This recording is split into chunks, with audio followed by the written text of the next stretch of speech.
Ven, nomás está Martín.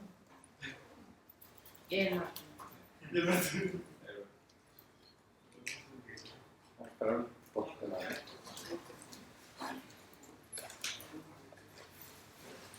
Antes de empezar, bueno, aprovechemos el momento. ¿Dudas, preguntas? ¿No? De la presentación pasada sí entendimos los conceptos, entendimos de lo que estuvimos hablando.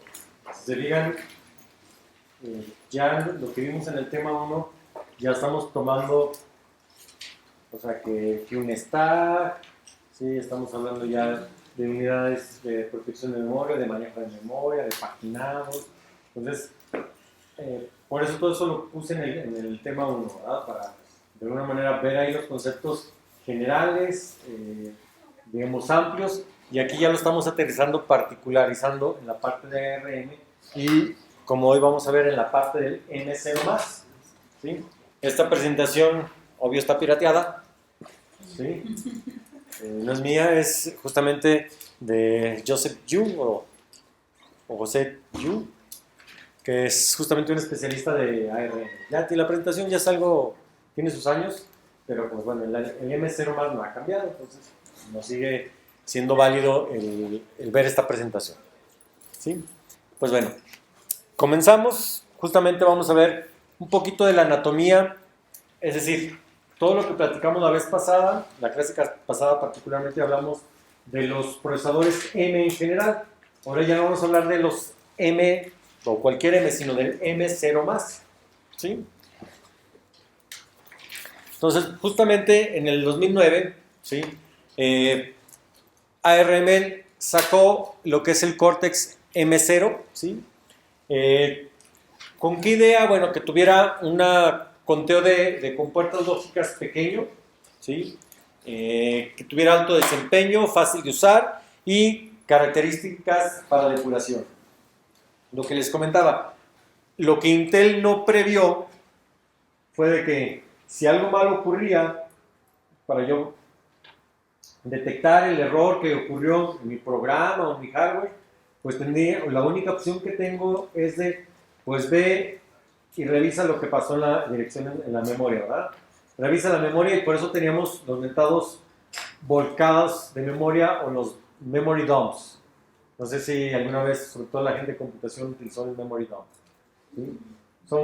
A ver, pues es lo que tienes que revisar porque Intel no tiene una manera de ir a revisar justamente qué está pasando con los registros, qué está pasando con las banderas. No está tan abierto como esto, ¿verdad?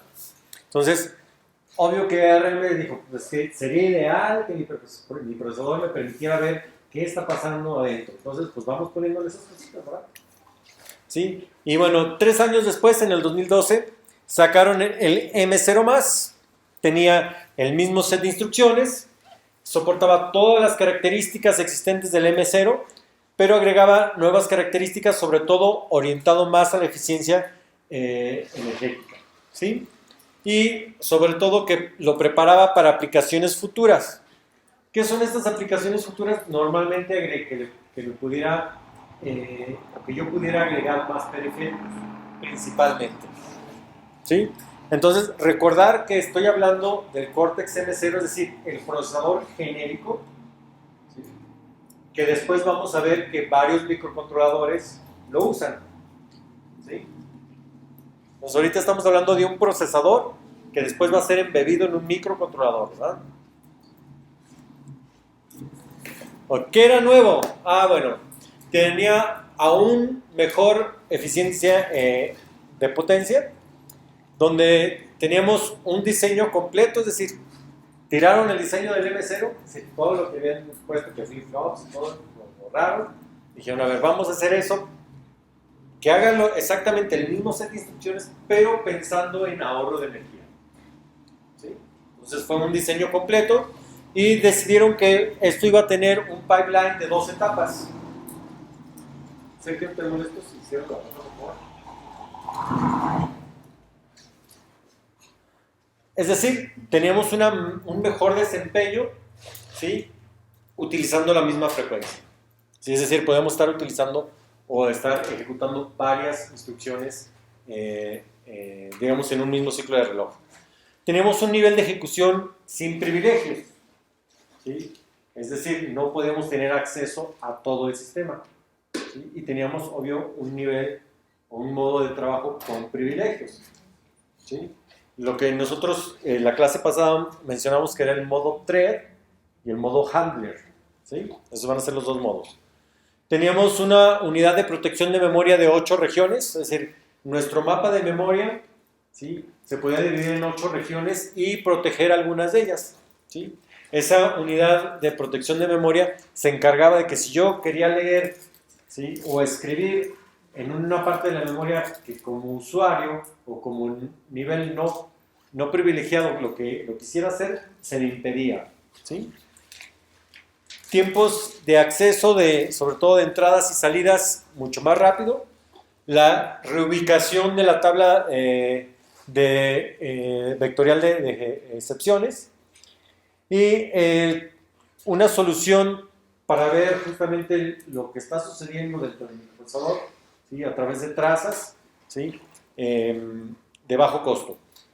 Y bueno, todo esto eran algunas características que podemos ser integradas en varios tipos de silicio, sobre todo con soporte de 16, o una memoria flash de 16 bits. Entonces, ¿por qué fue necesario un nuevo diseño? ¿Qué estaba mal con el anterior?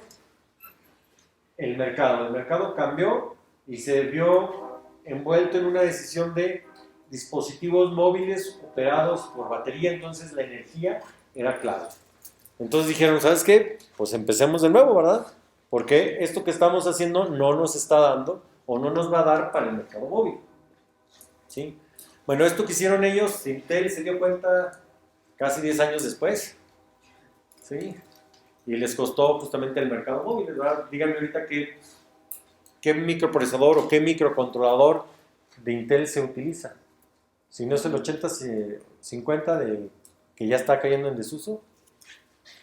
Realmente todo el mundo estamos trabajando con Texas, estamos trabajando con NXP, estamos trabajando con Atmel, con Microchip, ¿sí? Pero no se habla de un Intel, ¿verdad? En microcontroladores, ¿sí? De hecho, ustedes no tienen una clase de ¿cómo le llaman? Automatización con microcontroladores Intel, ¿verdad? No, ¿verdad? Pixie, pero Intel no, ¿verdad? Ok, bueno, ya esto lo comentamos. Productos de sistemas embebidos que me dure más la batería, ¿sí? Pero que no comprometan el desempeño. Aplicaciones de control de baja potencia con una respuesta a entradas y salidas rápida, pero que no trabajen en una frecuencia de operación alta. ¿Por qué no quiero que trabajen en una frecuencia de operación alta? Porque, recuerden, a mayor frecuencia de operación, mayor consumo de energía. Si entre más rápido sea yo, pues obvio que consumo más energía, ¿sí? No es lo mismo que le digan a mí, no, ¿sabes qué? Ve y sube y, no sé, tráete el cañón, ¿no? Mejor tranquilito, ¿verdad? Si no, ¿sabes qué? ¿Cómo va, verdad? En fa, dice. Pues ahí voy yo corriendo, ¿verdad? Obvio que voy a consumir mayor energía. Lo mismo pasa con los microcontroladores y microprocesadores. Diseños más inteligentes, es decir, yo quiero agregar capacidades de inteligencia, es decir, de poder de cómputo mayor en mis dispositivos, ¿verdad? Pero que el silicio no sea mayor, ¿sí? De hecho, aquí algo interesante, no es comercial ni nada, pero NXP tiene una serie de microcontroladores basados en el M0 que ya tienen, por ejemplo, capacidades de Bluetooth integradas en el mismo chip, o de Zigbee, o de dispositivos de radiofrecuencia ya embebidos en el chip. Entonces eso, en lugar de conectarle algo, ya lo tienes ahí adentro, ¿verdad? ¿Sí? Entonces, le puedes meter más cosas en el mismo silicio, ¿verdad? Esta es la arquitectura. Ya comentamos algunas de sus características la clase pasada. Me voy a enfocar ahora en el dibujo que se ve un poquito más claro. Tenemos al centro el CPU. Vean que pegadito al CPU en la parte de arriba tengo mi controlador de interrupciones vectoriales anidadas. Tengo del lado derecho mi interfaz del controlador de interrupciones que me hacen despertar, ¿sí? La unidad de protección de memoria, la interfase AHB Lite, que es la interfase de un bus AMBA, tengo una interfaz de entrada y salida de baja latencia, un puerto de acceso para depuraciones, donde tengo puntos para ver datos, puntos de quiebre, donde yo puedo parar el microcontrolador y ver qué está pasando y luego volverlo a arrancar, ¿sí? Y bueno, un buffer para almacenar algunas trazas, es decir, almacenar algunos registros o que me los guarde y después yo sacarlos y verlos cómo cambiaron ellos en función del tiempo. Solamente tiene 56 instrucciones, 100% compatible con el procesador M0. La mayoría son de 16 bits, ¿sí? Por aquello que me preguntaban la clase pasada, ¿sí? De 16 bits. Y algunas instrucciones operan en 32 bits, en registros de 32 bits. Perdón, todas las instrucciones operan en 32 bits. Y tenemos una opción para una multiplicación en un solo ciclo de 32 por 32 bits. Es decir, tengo un multiplicador ahí para lo que le ocupe, ¿verdad? ¿Sí?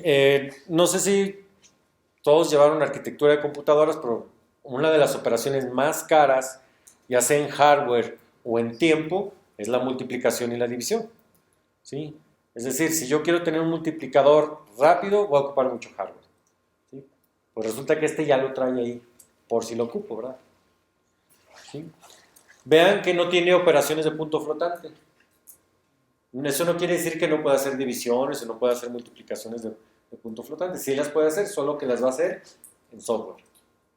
Es decir, va a utilizar más código que los que tuvieran una unidad de punto flotante. ¿Sí? Y algo interesante que esto, o lo que yo hago aquí, también es compatible con las versiones M3 y M4. Es decir, si yo hago un código que funciona en la M0+, y de repente me cambio de micro a un M4, sin problema. ¿Sí? Es el mismo código. ¿Sí? Eso es bueno.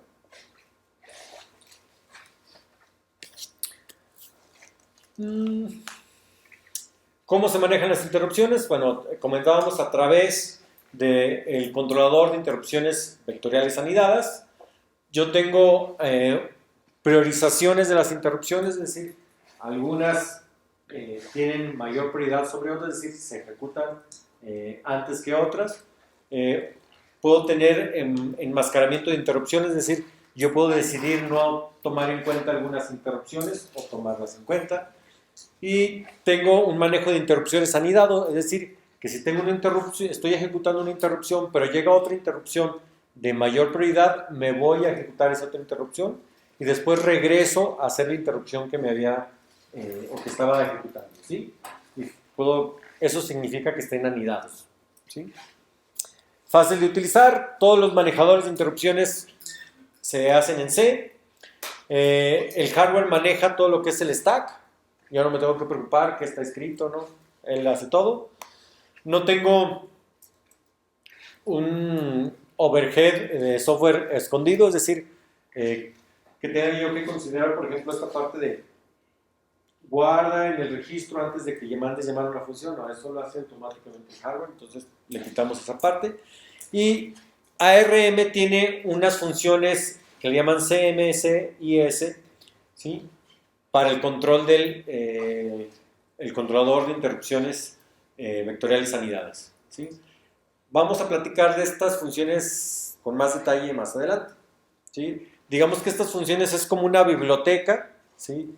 De funciones predefinidas por ARM para hacer muchas cosas, ¿no? ¿Sí? Es decir, a ver, programador, ya no batalles, yo aquí tengo un arsenal, así como cuando nosotros programamos en C, y ya existía STDO, ya existía el Conio, ya existía el MAT, ya existían otras cosas. Aquí también dice ARM, no te compliques la existencia, no empieces desde cero, puedes utilizar estas, ¿verdad? Eso lo vamos a platicar ya cuando veamos la parte del programa.